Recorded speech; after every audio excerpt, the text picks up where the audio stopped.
अक्टूबर 2024 में मंगल नीच के हो गए हैं और ये स्थिति तो हमको अगले साल जून तक फेस करनी पड़ेगी। यानी मंगल पहले नीच के हैं, उसके बाद रेट्रोग्रेड भी हो रहे हैं, उसके बाद जेमिनी राशि में जाने के बाद फिर से कर्क राशि में लौट रहे हैं। तो डिबिलिटेशन, रेट्रोग्रेशन जो है मंगल का, ये आने वाले 8 महीनों तक हम लोगों को अफेक्ट करने वाला है। तो इन 7-8 महीनों में बहुत सारे लोग कह रहे हैं कि भैया सर्जरीज नहीं करवानी चाहिए क्योंकि मंगल डिबिलिटेटेड है। क्या ऐसा होना चाहिए? Short answer is no. इस तरह की चीजें करने की कोई जरूरत नहीं है। तो इसका एक्सप्लेनेशन क्या है, चलिए जान लेते हैं आज के वीडियो में। नमस्ते, भाग्यश्री होलिस्टिक एस्ट्रोलॉजी में आप लोगों का एक बार फिर से स्वागत है। यहाँ पर हम बात करते हैं पॉजिटिव, इंस्पायरिंग और होलिस्टिक एस्ट्रोलॉजी की, यानी कि एक ऐसा ज्योतिष जो कि आपके पॉजिटिव पॉइंट्स को मैक्सिमाइज कर सकता है और आपके नेगेटिव पॉइंट्स को मिनिमाइज करने में आप लोगों की मदद भी कर सकता है। अगर आप लोगों को ये चैनल पसंद है जो मैं कर रही हूँ, if you like that, please don't forget to like, share and subscribe. जो भी आपके दोस्त हैं उनके साथ वीडियोस को शेयर जरूर किया कीजिए। अगर आप चाहें तो चैनल के मेंबर बनकर सारे वीडियोस दूसरों से पहले भी देख सकते हैं। कंसल्टेशंस के लिए, मेरे कोचिंग प्लान्स के हिस्सा बनने के लिए, या फिर अगर आप ज्योतिष सीखना चाहते हैं, उन सब के लिए भी आप मेरी वेबसाइट bhagyashree.org पर जा सकते हैं। Since we have a brand new website, वहां पर इस समय आपको एक बहुत ही खास साइन अप बोनस भी मिल रहा है, जिसके थ्रू आप अपने लिए और अपनों के लिए भी डिस्काउंट्स ले सकते हैं। So if you want to do that, please go and sign up on the website. चलिए अब बात कर लेते हैं मंगल के नीच होने और सर्जरीज की। मंगल इन्वेजिव प्रोसीजर्स को दिखाता है, राइट? यानी कि हमें जो भी सर्जरीज होती हैं, कट्स लगते हैं, छिलना, कटना, फटना, जो भी है, ये सारी चीजें मंगल की होती हैं और सर्जरी अपने आप में ही मंगल की चीज है। ऐसे में हम जब मंगल नीच का हो जाता है तो ये सोचते हैं कि भैया मंगल नीच का है तो मंगल में प्रॉब्लम हो रही है, तो हमें डायरेक्टली सर्जरी से दूर रहना चाहिए। But let me tell you one thing, जहां भी सर्जरीज की बात होती है, खासतौर पे इंपॉर्टेंट सर्जरीज की बात होती है, वहां पर आप मंगल की नहीं सुनेंगे, वहां पर आप अपने डॉक्टर की सुनेंगे।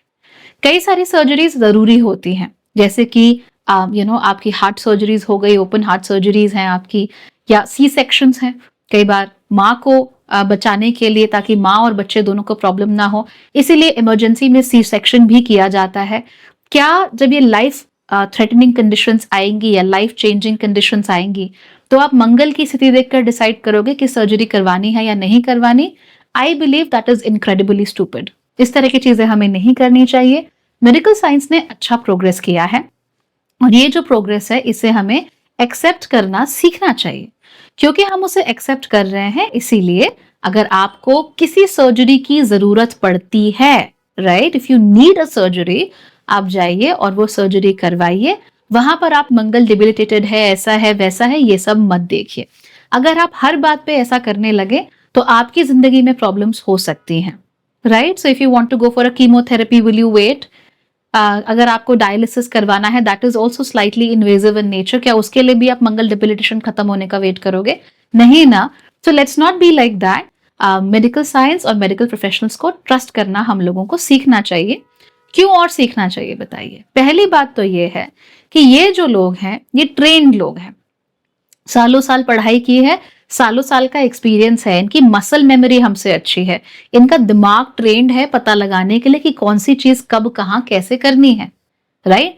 तो उनका वो जो एक्सपीरियंस है ना, वो इन डिबिलिटेशन की वजह से बहुत ज्यादा हिलेगा नहीं अपनी जगह से। अब मंगल की चीज तो पुलिस की भी होती है, आर्मी की भी होती है, तो आप क्या ये मान के चल दोगे कि भाई जहां जहां भी पुलिस वाले हैं, आर्मी वाले हैं, they are going to go crazy? नहीं, इस तरह की चीजें नहीं होती। क्यों नहीं होती? Because they are trained professionals. और क्योंकि वो ट्रेन्ड होते हैं, इसीलिए उन्हें मालूम है कि हाँ, मुझे किस स्थिति में कैसे बिहेव करना है। तो ये भी तो मंगल की चीजें हैं। क्या सारी मशीनें आपके आसपास वो सब खराब होनी शुरू हो गई हैं? क्या आपके आसपास जितने भी चाकू छुरियां रखी हुई हैं, सब क्या उनका धार कम हो गई है? ऐसा कुछ नहीं है, राइट? लेकिन है तो ये सारी चीजें मंगल की ही। क्या आप में से सब लोगों का अपने छोटे भाई बहनों से, खासतौर पे भाइयों से प्यार खत्म हो गया है, दोस्तों से प्यार खत्म हो गया है? नहीं, राइट? तो जब मंगल डिबिलिटेशन को हम इन इंपॉर्टेंट चीजों में नहीं लगाते हैं, तो फिर केवल सर्जरीज पर क्यों लगा रहे हैं? I don't think that is right, specially because जो लोग उन सर्जरीज को कर रहे हैं, दे आर ट्रेन्ड प्रोफेशनल्स और उनके पास अच्छी याददाश्त, अच्छी मसल मेमोरी है, अच्छा एक्सपीरियंस है चीजें करने का। देखिए आकाश में चीजें होती रहती हैं, जैसे इस समय पर गुरु वक्री हैं, तो एस्ट्रोलॉजर्स भी गुरु के रूप में ही होते हैं। तो क्या आपने सारे एस्ट्रोलॉजर्स की बातें माननी बंद कर दी, या सारे एस्ट्रोलॉजी वीडियोस देखने बंद कर दिए, या पढ़ाई करनी बंद कर दी? नहीं। जब गुरु अस्त होते हैं तो क्या पढ़ाई नहीं करते 1 महीने तक? करते हैं, राइट? क्यों करते हैं? हमारे टीचर्स भी तो पागल हो सकते हैं ना, वो भी तो हमारे लिए कुछ गलत कर सकते हैं, पर नहीं करते। क्यों नहीं करते? Because they are trained. वो ट्रेंड होते हैं, उन्हें मालूम है क्या पढ़ाना है, कैसे पढ़ाना है। उनके मन में थोड़ी खींच बढ़ सकती है, हो सकता है। क्या वो थोड़े इरिटेटेड रह सकते हैं? रह सकते हैं। बट क्या वो अपना काम अच्छे से कर सकते हैं? 100% कर सकते हैं, राइट? तो जहां पर भी लाइफ चेंजिंग और इमरजेंसी सर्जरीज की बात होती है, इंपॉर्टेंट एंड अर्जेंट सर्जरीज की बात होती है, ऐसी चीजों में मंगल कहाँ है, गुरु कहाँ है, ये सब मत देखो। If it is important, it is urgent, get it done with the help of professionals, ठीक है? हाँ, लेकिन क्योंकि हम लोग एस्ट्रोलॉजी पढ़ते हैं, हमें मालूम है, इसीलिए क्या करना है, हमें मालूम है कि ऐसे में post surgery care that becomes very important. So हमको मालूम है कि मंगल नीच का है, तो ऐसे में रिकवरी में थोड़ा समय लग सकता है, राइट? तो ऐसे में जिस व्यक्ति का भी ऑपरेशन हुआ है उसका हम खास ख्याल रखेंगे। अगर आपकी वाइफ है, आपकी बहू है, वो सी सेक्शन से बच्चा हुआ है, सिजेरियन से, आप उनका खास ख्याल रखिए, है ना? डिलीवरी के 1 हफ्ते बाद ही उन्हें कहानियां मत सुनाना शुरू कर दिए कि मेरा तो बच्चा हुआ था और मैंने अगले दिन से ही काम करना शुरू कर दिया था, all that nonsense. Don't do that. Take care of these people. इनका जो भी ड्रेसिंग है या जो भी इनका ख्याल रखना है, उसको लेकर एक्स्ट्रा माइंडफुल रहिए। उनके पेट पर एक्स्ट्रा जोर ना पड़े, राइट? वो एक्स्ट्रा अपने आप को पुश ना करे। इन चीजों पर आपको ध्यान देना है। मेडिकेशन सही समय से हो रही है या नहीं हो रही है, इन चीजों पर आपको ध्यान देना है। सर्जरी करवानी ही नहीं है क्योंकि मंगल नीच का है तो नहीं भैया, सी सेक्शन नहीं होगा। चाहे माँ परेशान हो जाए, लड़की की आफत आ जाए, आपको फर्क नहीं पड़ता, मंगल नीच का है।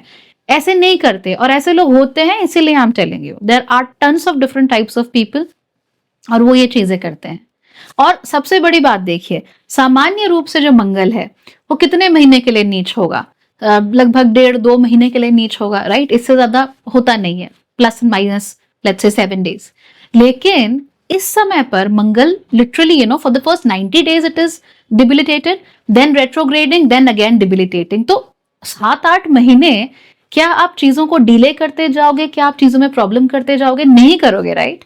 तो क्योंकि नहीं करोगे, इसीलिए please don't bother yourself with things like that. मेरा सजेशन है, बहुत हम्बल सजेशन है, कि इस तरह की चीजों में अपने डॉक्टर की सुनिए। They are more qualified to give you the right advice, right?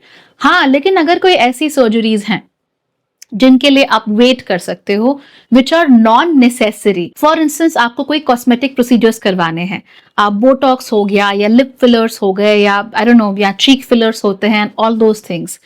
इसके अलावा और भी प्लास्टिक चीजें होती हैं, जैसे सिलिकॉन इम्प्लांट्स हो गए, इस तरह की चीजें, वहां पर मैं डेफिनेटली आपको सावधान रहने के लिए कहूंगी। वजह यह है कि मंगल डिबिलिटेटेड है अनडाउटेडली, लेकिन उसके साथ साथ जो शुक्र की पोजीशन है वो कहां पर है इस समय पर? स्कॉर्पियो में है। तो जो शुक्र स्कॉर्पियो में है, वेरी ट्रेचरस वाटर्स, इसीलिए अगर आप कॉस्मेटिक प्रोसीजर्स कराओगे which are non essential, right, which are not life threatening और लाइफ चेंजिंग और थिंग्स लाइक दैट, ऐसे में बॉचर्स होने के चांसेस ज्यादा हैं। ऐसे में हो सकता है कि कुछ प्रॉब्लम हो जाए, हो सकता है दैट यू हैव इश्यूज। तो जो चीजें टाली जा सकती हैं उनको फिर आप अगले साल तक के लिए टाल सकते हो। लेकिन अगर वो चीज नहीं टाली जा सकती है, इंपॉर्टेंट है, अपने सर्जन पर विश्वास रखिए, right? This is for you and for your own good health. उन पर विश्वास रखिए और ठीक से अपनी पोस्ट ऑपरेशन केयर अच्छे से कीजिए। अगर आपके पास अच्छी केयर अवेलेबल है, बहुत अच्छी बात है। अच्छी केयर अवेलेबल फिलहाल नहीं है, तो कैसे अच्छी से अच्छी पोस्ट सर्जरी केयर आपको मिल सकती है, उस पर आप फोकस कीजिए। करवाना ही नहीं है, ऐसी चीजों पर हम फोकस नहीं करेंगे। That's not the type of astrology we should be focusing on. Trust your doctors, trust your surgeons. जिन लोगों को पता नहीं भी है एस्ट्रोलॉजी के बारे में, वो भी इस समय पर जाएंगे। They will get their surgeries done and they will be okay. Don't worry, surgeons are not idiots, right? There are brain surgeons who are literally tinkering with your brain. They are very highly qualified people, some of the best that we have. उन पर शक मत कीजिए, all right?